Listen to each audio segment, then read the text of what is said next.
Good morning बच्चों, सुप्रभातम। अपन जो कल पढ़ रहे थे समास, उसी समास के क्रम में आगे कल अपन जो समास पढ़े थे तीन, कर्मधारय समास, द्वंद्व समास और अविभाव समास, उसी के अगले क्रम के अंदर जो 6 वेद समास के सामान्यतः माने जाते हैं, उसके अंदर आज अपन पढ़ेंगे बहुव्रीहि समास। नंबर 1 जो बहुव्रीहि समास। सबसे पहले इस समास की परिभाषा संस्कृत में है अन्य पद प्रधानो बहुव्रीहि। अन्य पद प्रधानो बहुव्रीहि।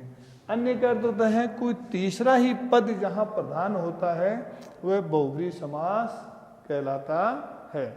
अब जिसको अपन हिंदी में क्या कहते हैं, जिस समास में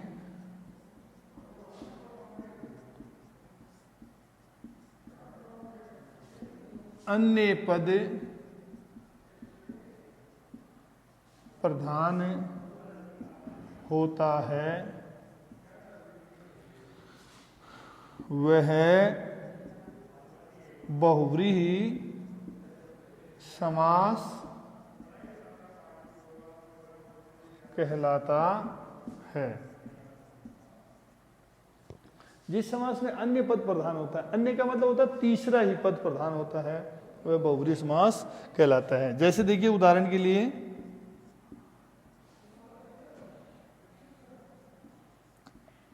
चक्रपाणि। देखिए चक्रपाणि किसको कहते हैं? विष्णु को। अन्य अर्थ निकल रहा है ना, तो बच्चों चक्रम, इसका विग्रह होगा चक्रम पाणौ यस्य सः। कौन हुआ? विष्णु। देखिए गजानन है, इसका विग्रह होगा गजः इव आननम। गजः इव आननम यस्य सः। गणेश जी।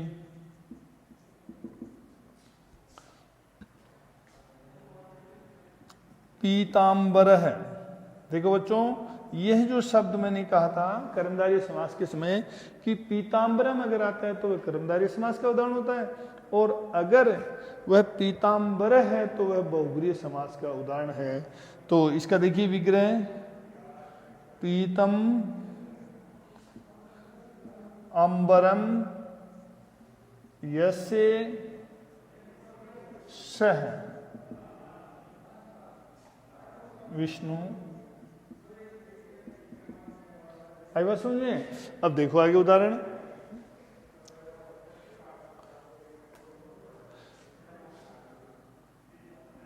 नीलकंठ है, इसका विग्रह होगा नीलम कंठम यस्य सः। नीलकंठ का अर्थ होता है शिव है, भगवान है, शंकर को कहते हैं। चक्रपाणि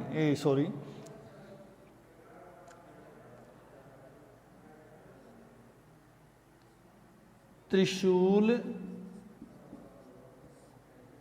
पाणि है।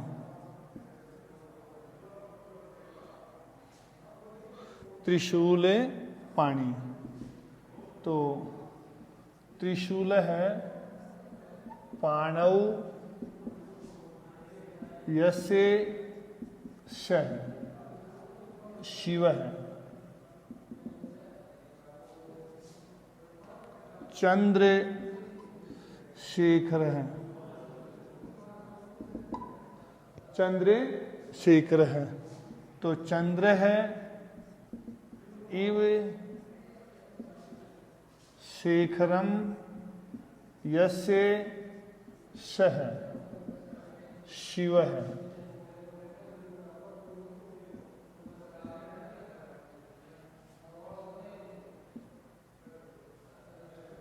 अगला देखिए बहुव्रीहि समास में दशानन है, 10 आननानी यसे सह रावण है। बच्चों मैंने आपको जब द्विगु समास की परिभाषा बताई थी तो उसमें बताया था जिस समास में पूर्व पद संख्यावाची होता है वह द्विगु समास कहलाता है। देखिए इसमें 10 शब्द है वो संख्यावाची है, परंतु अन्य अर्थ निकलने के कारण यहाँ पर बहुव्रीहि समास। इसी प्रकार से ये समास जो हैं, मैं और भी उदाहरण दिखा रहा हूँ, वो सभी आपके बहुव्रीहि समास में आएंगे, न कि द्विगु समास में। इस बात का बच्चों सभी ध्यान रखोगे, क्योंकि पहला पद संख्यावाची तो है परंतु अन्य अर्थ निकलने के कारण इसका जो समास होगा वह बहुव्रीहि होगा, न कि द्विगु। आगे देखो षडानन है, षड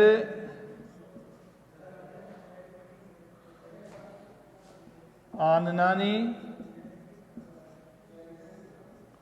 यस्य सह कार्तिकेय, कार्तिकेय। अगला देखिए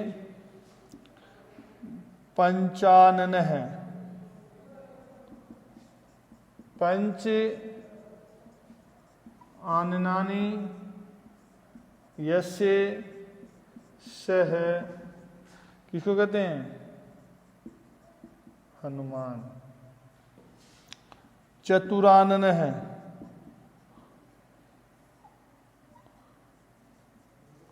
चत्वारि आननानि, चत्वारि आननानि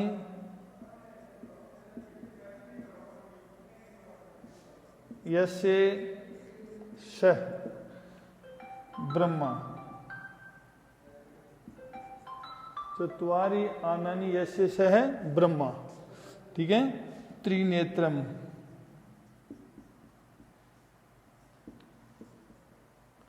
त्रीणि नेत्राणि यस्य सह। त्रिनेत्र अर्थात शिव है, 3 हैं जिसकी आंखें। अब मैं आपको बता रहा हूं कि ये जो संख्यावाची है, दशानन रावण के लिए आता है, षडानन कार्तिकेय के लिए आता है, पंचानन हनुमान, चतुरानन ब्रह्मा के लिए आता है और त्रिनेत्र शिव के लिए आता है। ये शब्द सभी संख्यावाची हैं, परंतु अन्य अर्थ निकलने के कारण ये सभी बहुव्रीहि समास के उदाहरण हैं। इस प्रकार से इस परिभाषा को आप अपवाद समझते हुए इन उदाहरणों को ध्यान में रखेंगे कि आपकी ये गलती न हो।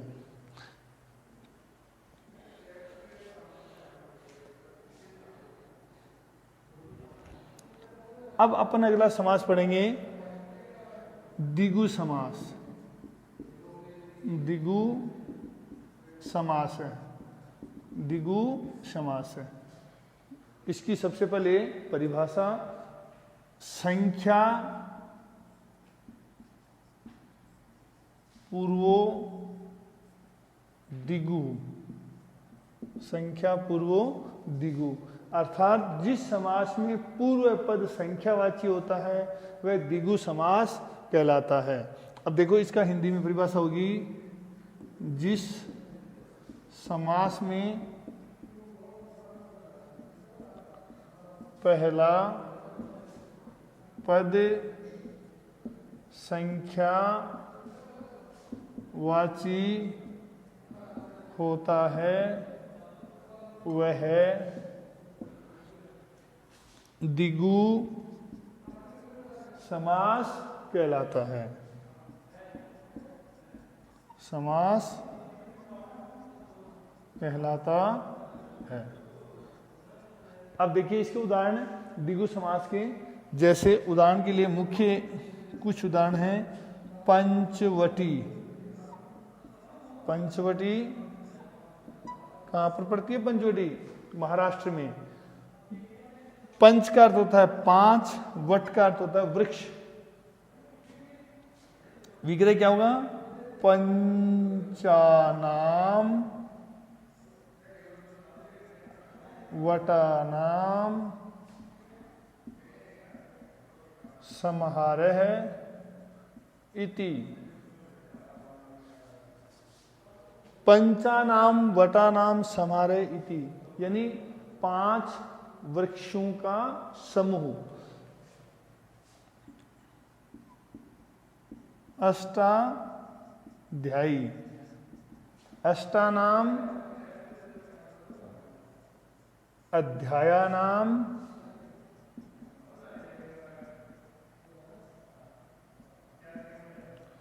समाहारः इति। अष्टानाम अध्यायानाम समाहारः इति अष्टाध्यायी। शताब्दी,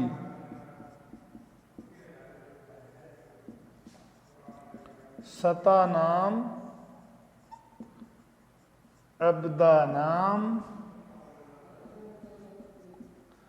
समाहारः इति। देखो, शता का नाम करता था 100, अब्दा नाम का होता है वर्ष।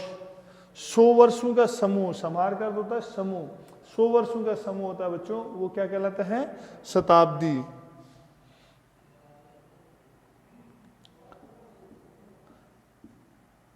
सप्ताह, सप्तानाम अहनाम समाहारः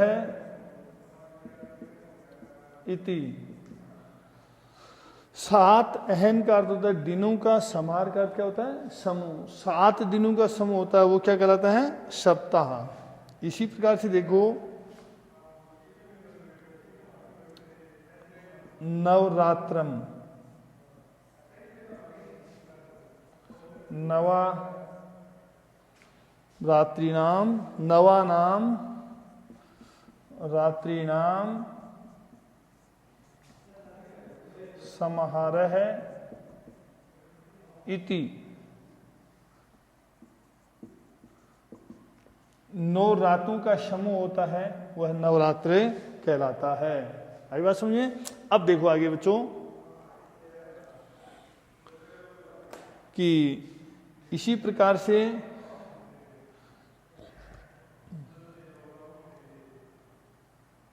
पंचपात्रम, पंचपात्रम, पंच पात्र यानी बर्तन, तो इसका विग्रह होगा पंचानाम पात्राणाम समाहारः इति। 5 पात्र यानी बर्तनों का, समाहार यानी समूह, इति यानी इस प्रकार से 5 बर्तनों का जो समूह होता है वो पंचपात्रे कहलाता है। इस प्रकार से बच्चों ये होता है द्विगु समास। जिस समास में पहला पद संख्यावाची होता है वह द्विगु समास कहलाता है। अब देखिए आगे अंतिम जो समास है वह है तत्पुरुष समास। इसी तत्पुरुष समास के कुछ आचार्य जो मुख्यतः समास के 4 भेद मानते हैं, उस तत्पुरुष का जो एक भेद है कर्णधारीय, और कर्णधारीय समास का उपभेद होता है द्विगु। इस प्रकार से तत्पुरुष समास कहाँ होता है? जिस समास में द्वितीय पद प्रधान होता है वह समास तत्पुरुष समास कहलाता है। तो देखो तत्पुरुष समास, तत्पुरुष समास है। देखिए जिस समास में द्वितीय पद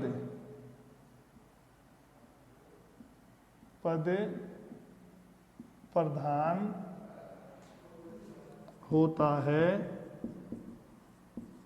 वह तत्पुरुष समास कहलाता है।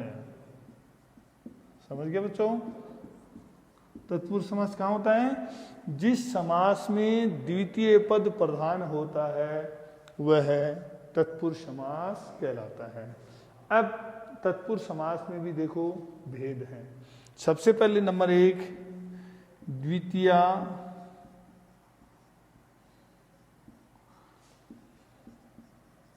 तत्पुरुष समास है। जिस समास में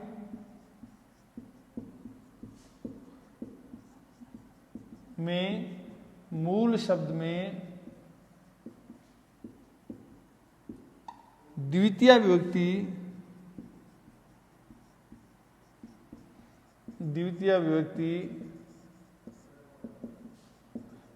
विग्रह में प्रयुक्त होती है वह है द्वितीय तत्पुरुष समास। द्वितीय तत्पुरुष समास कहलाता है।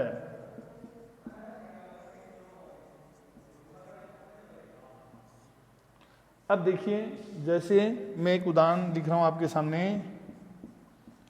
जैसे ग्राम गत है, मूल शब्द है ग्राम, तो कौन सी विभक्ति होगी? द्वितीय विभक्ति। मूल शब्द में कौन सी विभक्ति होती है? द्वितीय। तो द्वितीय होगी तो ग्राम का क्या बनेगा? ग्रामम गत है इति ग्राम गत है। वनगत है तो वनम गत है इति वने गत है। आई बात समझिए। अब देखिए, इसी प्रकार से तृतीय तत्पुरुष, तृतीय तत्पुरुष समास है। जिस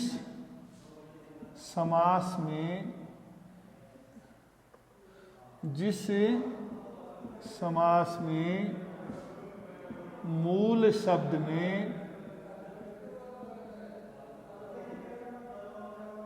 तृतीय विभक्ति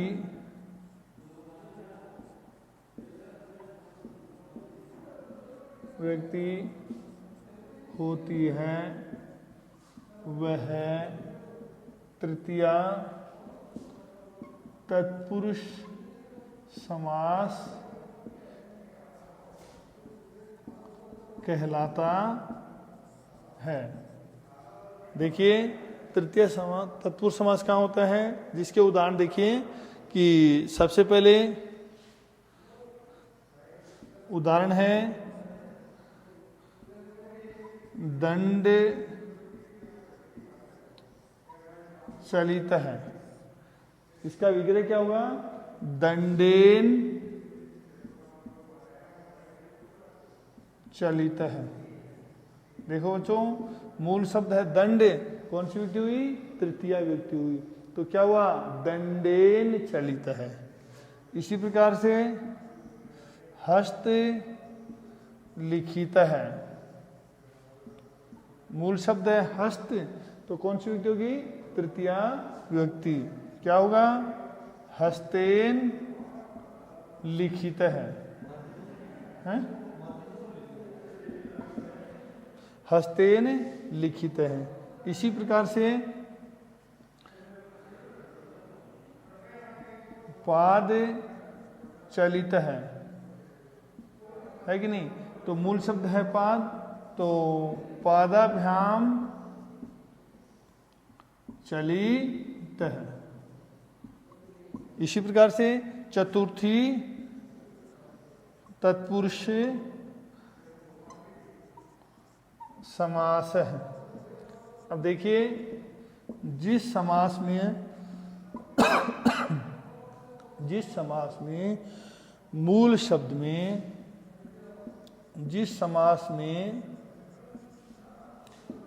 शब्द में चतुर्थी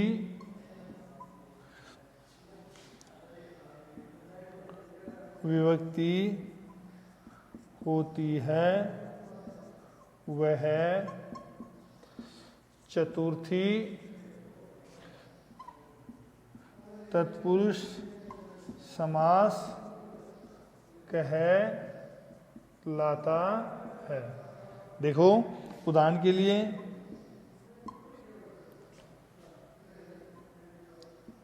युप दारू, युपाय दारू, इति युप दारू, ये हो गया चतुर्थी समास का उदाहरण। इसी प्रकार से देखिए पंचमी तत्पुरुष समास है। पंचमी तत्पुरुष समास, पंचमी तत्पुरुष समास, जिस समास में मूल शब्द में पंचमी विभक्ति होती है, पंचमी विभक्ति होती है, वह पंचमी तत्पुरुष समास कहलाता है। अब देखिए पंचमी तत्पुरुष समास से कहलाता है। उदाहरण के लिए देखिए वृक्ष पतित है, वृक्ष पतित है, तो मूल शब्द क्या है? वृक्ष।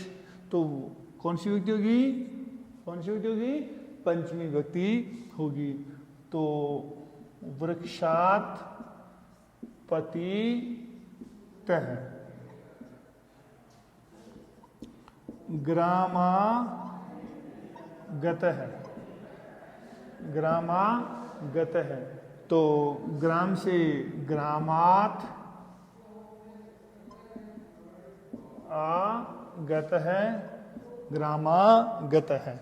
इस प्रकार से देखो षष्ठी तत्पुरुष समास, जिस समास में मूल शब्द में कौन सी विभक्ति होती है बच्चों? षष्ठी विभक्ति होती है, वह षष्ठी तत्पुरुष समास। षष्ठी तत्पुरुष समास, जिस समास में मूल शब्द में षष्ठी विभक्ति होती है, वह षष्ठी तत्पुरुष समास कहलाता है। जिस समास में मूल शब्द में षष्ठी विभक्ति होती है वह षष्ठी तत्पुरुष समास कहलाता है। अब देखो बच्चों, जैसे उदाहरण के लिए राजपुरुष है, मूल शब्द है राज, तो इसमें षष्ठी विभक्ति में क्या बनेगा? राज्ञ है, राज्ञ है, पुरुष है, इति राजे पुरुष। विद्यालय है, विद्यायः आलय है, इति विद्यालय है। पुस्तकालय है, पुस्तका नाम, आलय का अर्थ क्या होता है? घर, आलय का अर्थ क्या होता है? घर, तो पुस्तका नाम आलय है, इति पुस्तकालय है। अब बच्चों देखो अगला है सप्तमी तत्पुरुष समास। कौन सा समास? सप्तमी तत्पुरुष समास। सप्तमी तत्पुरुष समास, जिस समासित पद समास में मूल शब्द में सप्तमी विभक्ति होती है, सप्तमी विभक्ति होती है वह सप्तमी तत्पुरुष, वह सप्तमी तत्पुरुष समास कहलाता है। उदाहरण के लिए देखिए,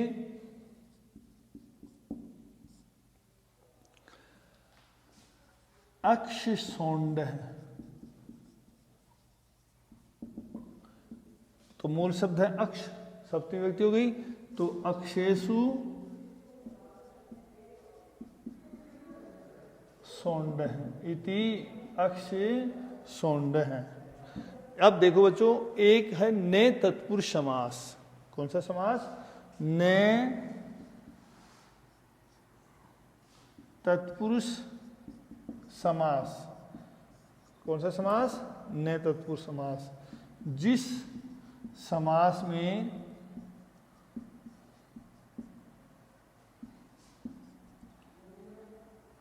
नहीं अर्थ का बोध होता है, वह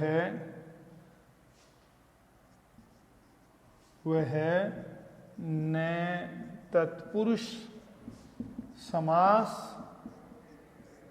कहलाता है। ने तत्पुरुष समास क्या होता है? जिस समास में ने शब्द का नहीं अर्थ का बोध होता है, वह ने तत्पुरुष समास कहलाता है। उदाहरण के लिए देखिए कि असत्यम, ने सत्यम इति असत्यम, ब्राह्मण है, ने ब्राह्मण है इति अब्राह्मण है। यह ने तत्पुरुष समास के उदाहरण हैं जिसमें नहीं अर्थ का बोध होता है। तो बच्चों, इस प्रकार से समास के 6 भेद होते हैं और कक्षा 8-9 के अंदर इन समास का प्रयोग किया जाता है। धन्यवाद। ये इस प्रकार से समास का प्रयोग होता है।